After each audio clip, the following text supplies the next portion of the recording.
أعوذ بالله من الشيطان الرجيم بسم الله الرحمن الرحيم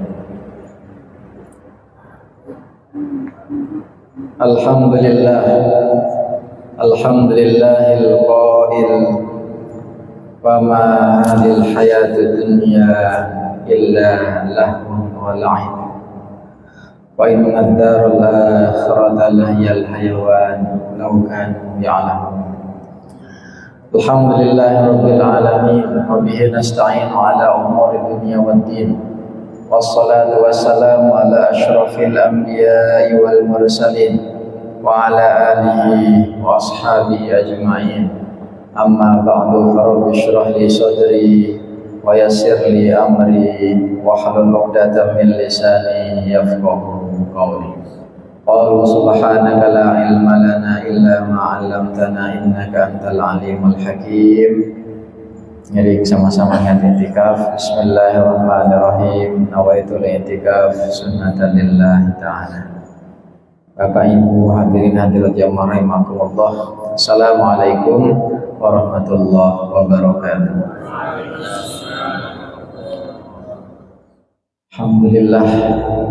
Alhamdulillah rabbil alamin. Segala puji hanya milik Allah Subhanahu wa taala.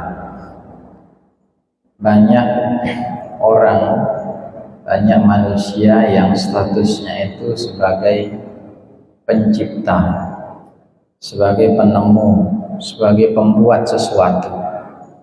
Ada penemu mobil, penemu listrik, pembuat kipas angin, dan seterusnya.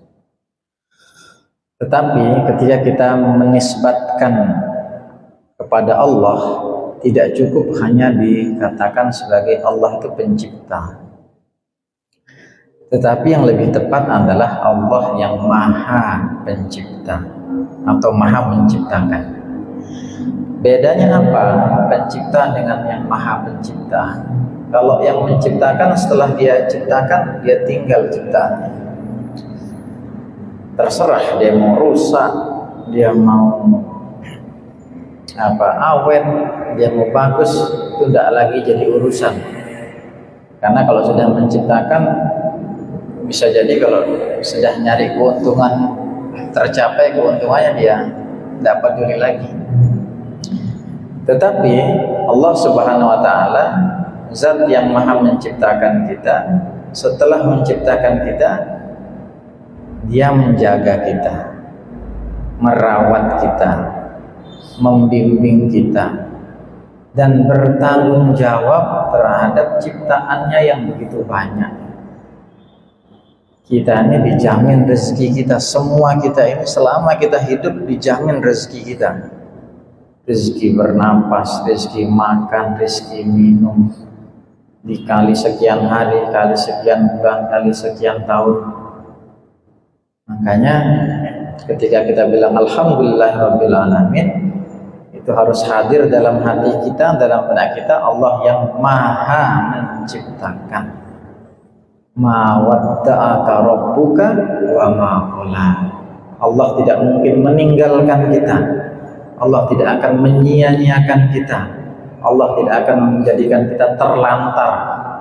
Kita dijamin rezekinya, dijamin hidupnya, dijamin tempat tinggalnya.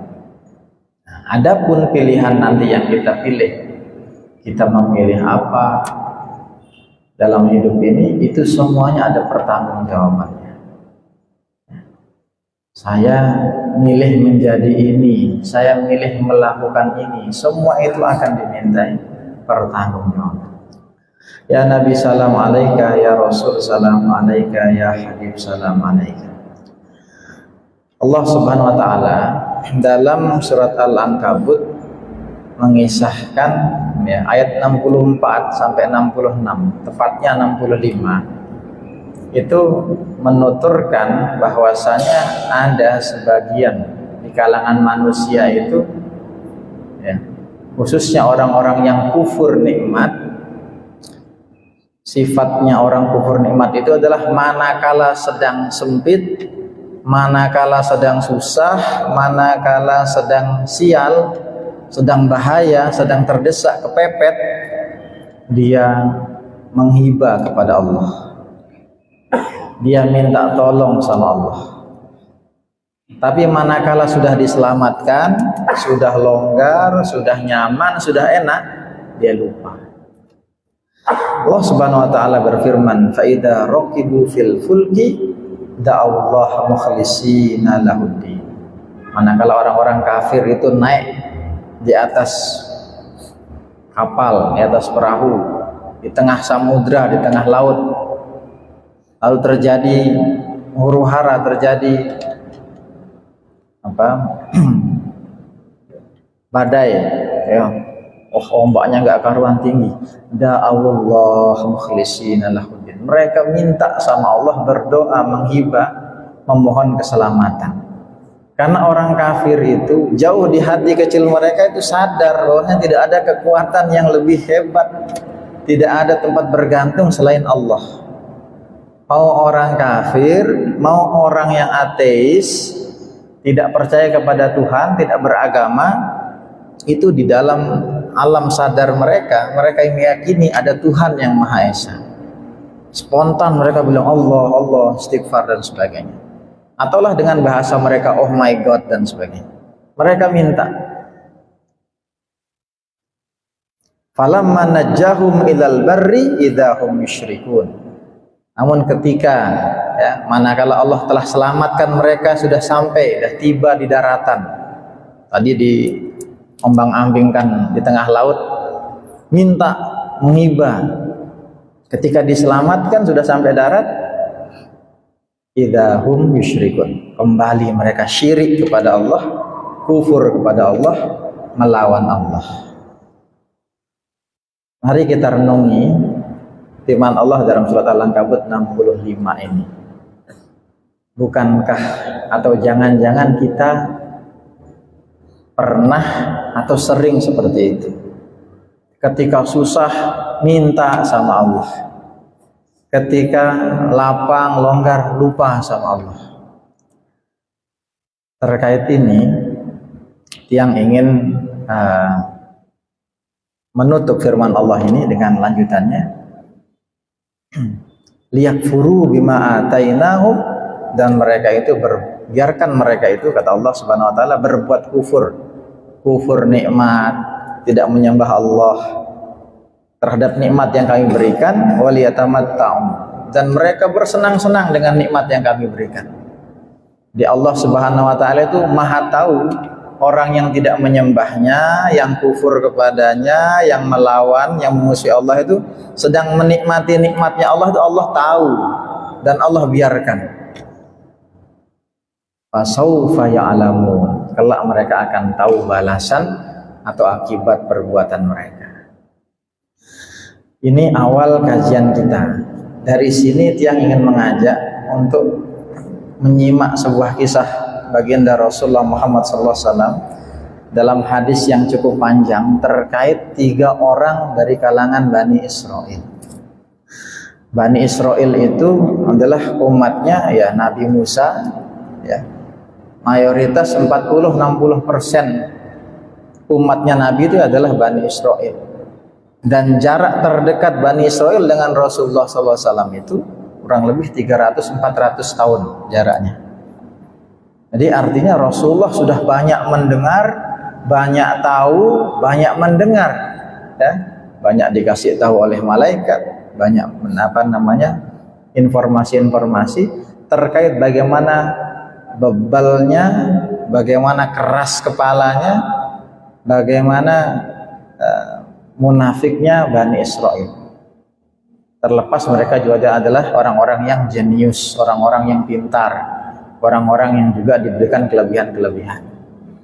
Tetapi memang 60% Nabi yang diutus dan Rasul yang diutus oleh Allah Subhanahu wa taala di muka bumi ini adalah untuk kaum Bani Israel. Ini menunjukkan betapa Bani Israel adalah umat yang istimewa, spesial, dalam artian mereka itu sulit sekali diatur, sulit sekali diperingati, sulit sekali untuk diingatkan melenceng, terus bernabi-nabi diutus untuk itu. Maka Rasulullah Muhammad SAW dalam hadis yang cukup panjang menjelaskan bahwasanya ada 3 orang ya, dari kalangan Bani Israel yang mendapat ujian dari Allah Subhanahu wa taala. Ujian pertama adalah ya, ini 3 orang. 3 orang ini semuanya mirip-mirip. Kemiripannya adalah semuanya fuqara, semuanya orang yang tidak punya kelebihan harta, fakir, sangat miskin lah. Orang yang pertama ini dikatakan adalah abros ya. Abros itu adalah orang yang punya penyakit kusta, punya penyakit kulit yang akut, yang bernanah, yang berdarah, yang bau, naudzubillah, dan menjijikkan. Sehingga dikatakan tidak ada orang yang mau mendekat. Ini orang pertama. Orang yang kedua itu adalah orang yang akro pakai ain. Orang yang botaknya ini bukan botak biasa ya, tapi botak yang memang nggak bisa tumbuh rambutnya, model kepalanya juga tidak normal sebagaimana umumnya orang, dan kepalanya itu berpenyakit.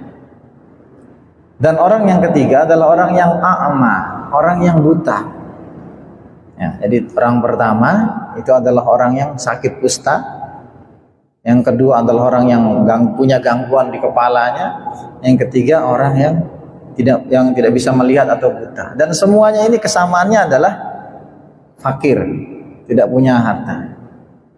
Oleh Rasulullah Muhammad SAW ketika menyampaikan riwayat ini ditanya kepada para sahabat, apakah mereka mendapat ujian dari Allah? Maka para sahabat menjawab, ya Rasulullah, tentu. Mereka semuanya dalam keadaan ekonomi yang tidak kuat ya, sudahlah miskin tambah sakit, 2 itu. Bagaimana? Mereka sudah dapat cobaan? Iya, mereka sudah dapat cobaan yang berat, kata para sahabat. Kata Rasulullah Muhammad SAW, ketahuilah bahwasanya cobaannya lebih berat lagi di kemudian hari. Para sahabat bingung nih, kenapa? Bukankah sudah 2 penyakit itu saja sudah berat, sudah susah, sudah tidak mengenakkan dan sengsara? Kata Rasulullah Muhammad SAW mengatakan bahwasanya Allah menguji mereka, maka dikatakan ibtalahum rabbuhum, mereka sedang baru mulai akan diuji oleh Allah. Allah Subhanahu wa taala mengutus seorang malaikat yang hadir ke setiap orang itu, ke orang yang pertama, ke orang yang tadi, orang yang penyakit kulit kusta. Wahai hamba Allah, saya mungkin bisa menolongmu. Apa yang engkau inginkan dalam hidup ini? Tidak ada yang ingin saya inginkan selain saya sembuh dari penyakit saya.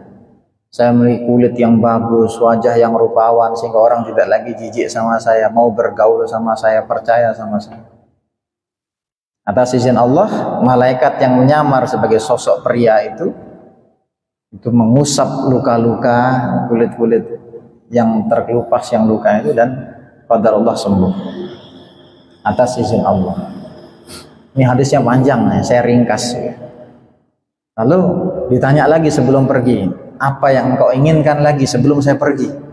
Saya ingin menjadi orang yang punya usaha, karena saya sudah cukup lama, bahkan terlalu lama hidup dalam garis kemiskinan. Kasih saya, saat itu ternak, mintanya ternak. Ya, karena saat itu tidak minta toko, tidak minta tanah, ternak saja yang real, konkret hasilnya. Akhirnya oleh malaikat itu dikasih oleh-oleh ya, bekal sebelum berpisah berupa unta yang sedang usaro itu yang sudah 10 bulan hamil dan siap untuk melahirkan. Oh, senang, luar biasa senang sekali. Wah, saya kalau sudah begini nih, saya akan rajin ibadah, saya akan, wah, semua janji-janji keluar dari mulutnya orang pertama. Maka ditinggallah oleh malaikat. Malaikat lalu datang ke orang yang kedua. Singkat cerita ditanya juga, apa yang kau inginkan? Tentu dia jawab, saya ingin rambut saya tumbuh, kepala saya normal. Setelah diwujudkan, dikabulkan, Dia tanya lagi, meminta apa? Saya ingin minta sapi. Nah, yang pertama tadi unta, yang kedua sapi. Sapi dikasih lagi sama malaikat atas izin Allah, sapi yang sudah akan melahirkan. Ya, akhirnya bersyukur mereka. Mereka senang sekali dan mereka berjanji, saya akan beribadah rajin sebagainya. Sampai ke orang yang ketiga. Yang ketiga orang yang buta ditanya juga, permintaannya sama. Ya. Jadi kalau kita ngelihat orang itu kalau punya penyakit pengen sembuh itu wajar sekali, sangat wajar. Dan kita memang diminta untuk ikhtiar untuk sehat. Jadi mintalah dia untuk bisa melihat, saya ingin melihat keluarga saya ingin melihat indahnya dunia, saya ingin sebagainya.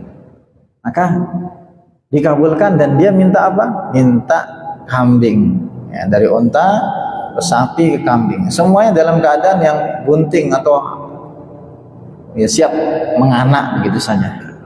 Maka terus berjalannya waktu, disinilah kata Rasulullah itu ujian mereka yang sebenarnya. Kalau kita menyangka tadi sakit, ya buta, ya kurap, kudis, kusta, ya tidak tumbuhlah rambut, itu adalah ujian. Betul, itu ujian. Tetapi ujian yang sesungguhnya kata Rasulullah adalah ketika sudah bergelimang harta, ketika sudah nyaman, longgar dan sehat. Ya, usi nafsi wa yakum. Kita ini alhamdulillah, insyaallah semoga sehat-sehat semuanya. Sehat afiat. Afiat itu sehatnya digunakan untuk kebaikan. Sehat. Terus mampu atau bisa atau cukup lah itu. Itu sudah ujian. Ini ujian yang lebih berat. Kata Rasulullah apa? Itu ujiannya lebih berat, lebih besar dan lebih tanggung jawabnya lebih ini. Ada perumpamaan menarik nih. Bapak Ibu kalau belanja di supermarket, ya walaupun sekarang sudah pakai QRIS lah, barcode, tit gitu ya, bayaran tuh nggak kayak dulu berapa. Sekarang di supermarket tuh ngantri tuh cepet, tapi tetap di scan begitu. Tapi tetap kalau belanjaan kita 3 lori, 3 keranjang besar, dengan kita hanya beli odol 1 atau jajan 1, di kasir itu lebih lama mana ditangani orang yang hanya belanja 1 item atau dia 2 keranjang? Lebih lama mana? Lebih lama yang lebih banyak, walaupun secanggih apapun alat, karena mesti satu-satu cetik, masukkan keranjang, dari keranjang ke keranjang baru dia boleh pergi. Bayangkan dengan orang yang hanya belanja 1, langsung keluar, dia boleh meninggalkan tempat itu tanpa harus. Itu sebenarnya perumpamaan hisab. Coba kita pikir-pikir tuh, ya Allah, gimana ya? Memang Allah sari'ul hisab. Bagaimana Allahnya? Orang yang hidup di dunia ini sekarang jumlahnya 8-9 miliar, Bapak Ibu. Yang sudah meninggal tuh katakanlah 200 miliar. Allah gimana ngitungnya? Allah sari'ul hisab. Allah tuh maha cepat penghitungannya. Ya. Tetapi Sayyidina Utsman pernah diwanti-wanti sama Rasulullah, kamu itu nanti masuk surga itu pakai bahasa isyaratnya Rasulullah, merangkak Utsman. Karena Sayyidina Utsman itu sampai sekarang ada masih hotelnya itu, ada masih kebun kurmanya, masih ada rekening atas nama Utsman bin Affan, dan itu pemerintah Arab Saudi mengatakan itu rekening tertua di dunia. Sayyidina Utsman orang udah meninggal 14 abad tapi nama rekeningnya masih ada, Utsman bin Affan. Itu dihisap semua. Nah, kayak belanja tadi kan, semakin banyak belanjaan kita, makin lama kita keluar toko itu. Minimal dipelototi dulu, dicek. Nah, Allah Subhanahu wa taala ya menguji mereka dengan didatangkan lagi malaikat yang sama dalam bentuk mereka dulu. Kepada si orang yang kaya yang dulunya ini adalah penyakit kusta, malaikat hadir dalam bentuk orang yang sakit seperti dia dulu. Untuk uji ini, untuk uji. Yang hadisnya panjang ya. Jadi dalam bentuk abros, dia mengeluh, mohon maaf juragan, mohon maaf tuan, saya adalah musafir, saya nggak punya keluarga, saya punya penyakit begini, boleh sudikah kiranya tuan bantu saya dengan memberikan 1 ekor unta. Yang diminta 1 ekor, Dulu emang ngasihnya satu, tapi karena bertahun-tahun sudah beranak pinak, untanya sudah puluhan, sudah ratusan, sudah banyak. Ukuran dia ngasih satu itu sudah tidak ada apa-apanya. Dalam bentuk yang sama-sama menjijikkannya dia dulu, dia menghadap, dia minta iba. Apa katanya orang yang pernah ditolong? Saya banyak urusan, tidak sempat saya ngurus, nanti. Jadi malaikat itu datang memperingati itu 3 kali. Yang pertama dalam bentuk datang. Yang kedua diingatkan, wahai Tuhan, sepertinya saya kenal Anda. Bukankah Anda dulu bernasib seperti saya? Diingatkan oleh malaikat. Malaikat ngomong begitu, di hadisnya bilang begitu. Jadi yang pertama didatangi, itu peringatan. Yang kedua diomongin, dulu kan kamu saya, tapi tetap tidak mau. Bukankah Allah yang ngasih kamu harta semuanya ini, unta dan semua ternak? Oh, ini usaha keras saya, kerja keras saya, ini warisan dari nenek leluhur saya. Dan diancam. Yang ketiga, di peringatan ketiga diancam. Kalau benar yang Anda katakan, semoga Anda selamat. Tapi kalau Anda berbohong, semoga Allah melaknat Anda. Diancam sama malaikat begitu. Harusnya kalau sudah diancam gitu dia, oh maaf, dia kasih gitu, selesai. Tapi masalahnya banyak orang didatangi nggak sadar, diingetin ya juga nggak mau, terus diancam juga nggak mau. Nah kita ini bisa jadi dalam hidup kita ada orang yang datang baik-baik peringatkan kita, itu peringatan pertama kayak malaikat tadi. Yang kedua diingatkan, dulu bukankah kamu juga pernah bernasib seperti saya? Bukankah kamu juga sama seperti saya, dan seterusnya. Yang ketiga baru diancam, itu juga enggak mempan. Akhirnya baik, dia tinggalkan pemuda yang congkak angkuh itu dengan sambil mengatakan, nah, kalau seandainya kamu berbohong, karena dia tahu malaikatnya dia bohong, Allah akan mengazabmu, akan melaknat. Akhirnya apa? Dia tinggalkan, pergi ke orang yang kedua. Ke orang yang buta, ke orang yang yang gangguan di kepalanya. Tapi sekarang sudah sembuh, sudah kaya. Dia katakan, wahai Tuhan, saya adalah orang yang dalam perjalanan, sama dia ngaku, tapi menyamar dalam bentuk keadaan dia masa lalu ketika rambutnya bermasalah, botak dan sebagainya. Saya tidak tahu dikisahkan ini kenapa botak itu sebagai sebuah simbol ujian, karena di hadisnya Aqra itu yang botak, tidak bisa tumbuh rambutnya ya. Jadi kalau ada orang yang botak sekarang ya berarti sedang diuji gitu saja. Ada yang sedang diuji ya. Jadi dia sama bilang, minta bantuan lah sapi, karena dulu dikasih sapi, dia minta sapi hanya satu saja. Sama jawabannya begitu, terus diancam, dan yang ketiga Masya Allah, datang kepada orang yang buta tadi. Dia bilang apa? Nah ini yang bedanya. Yang ketiga ini lebih santun, lebih tahu diri, dan ingat ketika dia sejak pertama didatangi malaikat. Malaikatnya datang dalam keadaan berkelakuan, ada apa Tuhan? Saya buta, nggak bisa melihat. Oh sini saya bantu. Saya dulu juga sama seperti Anda. Nah ini bedanya orang yang ketiga itu bilang apa? Dia ingat dengan masa lalunya. Saya sama seperti Anda dulu. Cuma saja Allah memberikan anugerahnya, saya disembuhkan, saya dikasih kaya. Oh, kalau gitu terima kasih. Saya akan melanjutkan perjalanan. Boleh saya dibekali apa sesuatu? Dipancing sama malaikat. Dia bilang apa? Di sini saya punya ternak banyak, kamu ambil saja semaumu yang mana. Nah, ini bedanya sama yang sebelum-sebelumnya. Dia bilang, wah. Maka malaikat memuji orang yang ketiga ini kan kapan? Amsik malak, pegang hartamu, simpan hartamu, fa innama ubtulitum. Sungguhnya saya diutus Allah untuk menguji kalian bertiga. Yang pertama, yang kedua gagal. Ya, ketiga ini Anda berhasil. Faqad radhiyallahu anka, maka Allah telah ridho kepadamu, wa sahita ala sahibek, dan Allah telah murka, marah kepada dua orang sebelum. Allah murka kepada yang sebelumnya dan kepada yang terakhir. Rasulullah menutup hadis ini dengan mengatakan bahwasanya ya pesannya itu kita jangan kufur nikmat. Kufur nikmat itu banyak cara dan modelnya. Bisa dengan tidak ingat masa lalu. Ya.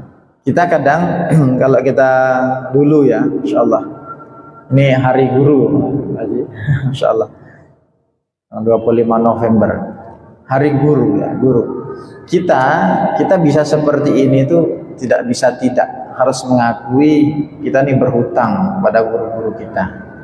Siapa saja guru kita, mulai dari orang tua kita, yang ngajar ngaji kita pertama kali, yang ngajar kita Al-Fatihah itu siapa? Coba ingat-ingat, masih ingat nggak namanya? Itu selama kita pakai Al-Fatihah baca dalam sholat itu kekirim terus itu.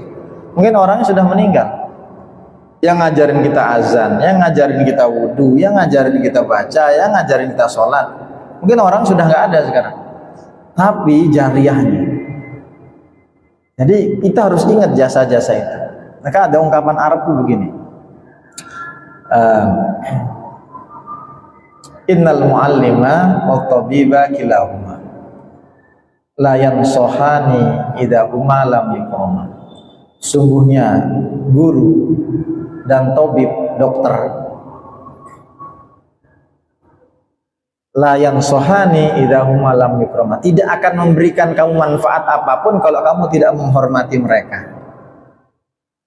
Guru sama dokter itu bisa memberikan manfaat, dokter kepada pasiennya, guru kepada muridnya. Dua orang yang mulia ini bisa saja tidak memberikan manfaat apapun kepada murid dan pasien kalau tidak dihormati, tidak dihargai. Bagaimana cara menghargai guru? Dengan hormat kepadanya, mengamalkan ilmunya, ya, santun kepada guru, beradab. Bagaimana cara hormat kepada dokter? Ikuti resepnya. Dikasih ini, pantangan ini jangan dilanggar. Disuruh makan ini ya ikutin, disuruh minum obat. Itu cara menghormati. Kalau kita langgar pantangan itu, kita abaikan, kita cuek kepada peringatan dokter sama guru, kita nggak dapat apa-apa. Fakna li jahlika in jafauta mualliman. Maka kenyanglah kamu dengan kebodohan, tetaplah kamu bodoh, tetaplah kamu goblok, bodoh kalau kamu jauhi gurumu, kalau kamu jauhi pengajarmu. Sebagaimana engkau akan tetap sakit, bahkan makin parah kalau engkau tidak mati kepada dokter. Nah, itu kurang lebih begitu. Jadi kita lihat jasa orang-orang di sekitar kita, guru, orang tua itu sebagai refleksi kita ini sekarang ada berkat dan atas jasa orang-orang terdahulu. Jangan kufur nikmat, ya. Mari siapa yang ada kelapangan rezeki, guru ngajinya dulu masih ada, belikan sarung, ya. Ramadan kasih apa gitu. Ini guru ngaji nih, ngaji ini kan senjata. Guru sholatnya, oh orangnya udah nggak ada, ya, mungkin keluarganya atau siapa. Jadi agar kenapa tidak menjadi kufur nikmat. Ya, kita tidak seperti 3 orang Bani Israel yang oleh Allah diutus malaikat nyamar kepada kita. Ya, tidak mesti seperti itu. Tapi kita lihat-lihat dulu kita ini seperti sekarang nih, asbab siapa? Jangan-jangan dulu ada orang-orang yang pernah berjasa besar tapi kita lupakan.